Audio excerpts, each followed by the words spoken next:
Karena apa? Anak soleh itu merupakan karunia yang sangat besar. Kalau kita punya anak soleh, seakan-akan surga yang disegerakan. Saya katakan tadi, kalau boleh saya katakan, anak soleh adalah surga yang disegerakan. Yang kalau kita suruh dia nurut, yang kalau dia sholat tidak usah kita perintah, dia jalan sendiri ke masjid. Ini luar biasa anak seperti ini. Tapi kalau kita dapat anak yang nakal, kerjanya main game melulu, ngabisin duit orang tua, ya, disuruh membantah, ya, apalagi terjerumus dalam kenakalan-kenakalan remaja, maka seakan-akan neraka yang disegerakan. Seakan-akan neraka yang disegerakan, menjadikan penderitaan bagi orang tuanya, meskipun orang tuanya mungkin secara finansial, secara ekonomi kaya raya, tapi kalau anaknya nakal, anaknya membangkang, tiap hari nyakiti hati ibunya, nyakiti hati ayahnya, seakan-akan kedua orang tuanya dalam kesengsaraan, seakan-akan di depan mereka ada neraka yang disegerakan. Oleh karenanya, keinginan untuk mendapatkan anak soleh adalah impian bukan cuma kita, impian para nabi, impian para nabi. Seperti Nabi Ibrahim alaihissalam ketika harus pergi meninggalkan kampung halamannya Babil menuju negeri Syam, maka dia berdoa, Rabbi habli minas salihin. Ya Allah, anugerahkanlah aku anak yang saleh. Dia belum punya anak, dia sudah berdoa.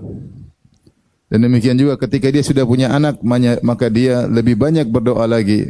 Seperti yang Allah abadikan dalam surat Ibrahim, wa idh qala Ibrahim, ya, Rabbi ja'al hadha al-balada amina wa junubni wa baniya an na'budal asnam.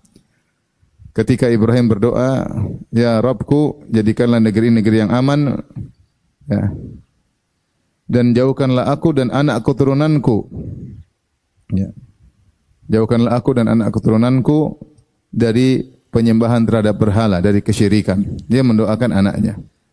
Kemudian doa-doa selanjutnya di antaranya dia berdoa, Rabbi ja'alni muqimas salati wa min dzurriyyati. Rabbana wa taqabbal du'a. Ya Allah, jadikanlah aku dan anak-anakku sebagai penegak salat. Dia mendoakan anak-anaknya. Demikian juga ketika Allah berfirman, Inni ja'iluka lin-nasi imama. Wahai Ibrahim, ya, kata Allah, wa idza batala Ibrahim rabbuhu bikalimatin fa atammahun. Ketika Allah menguji Ibrahim dengan ujian-ujian, perintah-perintah, fa atammahun, maka Ibrahim pun menunaikan perintah-perintah tersebut, menjalankan dengan sempurna. Setelah itu Allah berkata, Inni ja'iluka lin-nasi imama. Aku akan menjadikan engkau, wahai Ibrahim, sebagai pemimpin manusia, itu sebagai qudwah, sebagai suri teladan. Maka Ibrahim berkata, qala wa min dzurriyyati. Wa min dzurriyyati. Demikian juga anak-anakku ya Allah.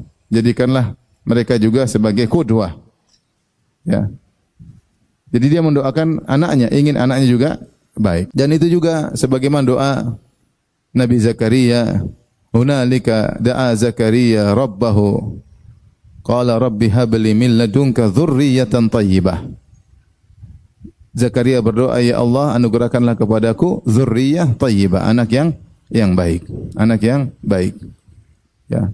Kemudian dalam ayat yang lain Zakaria menjelaskan dia ingin punya anak supaya anaknya melanjutkan tugasnya sebagai dai, sebagai pengajar. Makanya dia berkata sebagaimana dalam surat Maryam, dzikru rahmati rabbika abdahu Zakaria idz nada rabbahu nidaan khafiyya qala rabbi inni wahana al-'azmu minni washta'ala ar-ra'su shayba wa lam akum bi du'aika rabbi shaqiyya wa inni khiftu al-mawaliya min wara'i wa kanat imra'ati aqira fahab li min ladunka waliya yarithuni wa yarithu min ali Yaqub.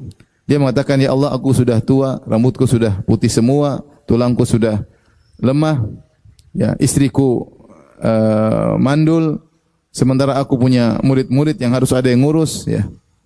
Maka anugerahkanlah kepada aku anak soleh yang mewarisiku dalam berdakwah, dalam ilmu untuk mengajari masyarakat. Jadi dia berdoa ingin punya anak yang soleh.